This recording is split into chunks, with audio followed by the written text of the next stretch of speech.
Volleyball सम्बन्धी सम्पूर्ण जानकारी sport John. Nepal volleyball league NVL का 12 जना मार्की खेलाडीको नाम सार्वजनिक भएको छ।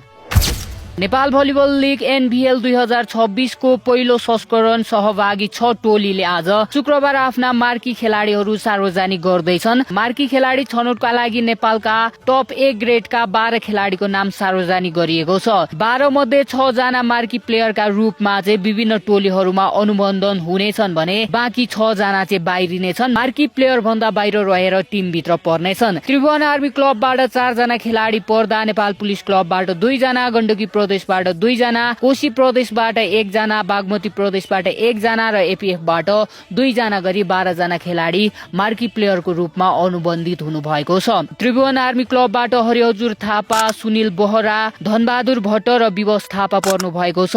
APF बाट सुरेन्द्र केसी र विनोद चन्द, नेपाल पुलिस क्लबबाट पहल गहतराज र रविन नगरकोटी, बागमती प्रदेशबाट धीरज काजी बस्नेत, कोशी प्रदेशबाट सन्तोष राई, गण्डकी प्रदेशबाट हिमाल सुनारी र सञ्जु विक्रम शाह चाहिँ पर्नु भएको छ। अब कुन 6 टिममा कुन खेलाडी 6 जना पर्नुहुन्छ त्यसको बारेमा हामीले 3-4 बजी भित्र थाहा पाउनेछौँ। यस्तै अपडेटको लागि हामीलाई फलो गरेर बस्न सक्नुहुनेछ।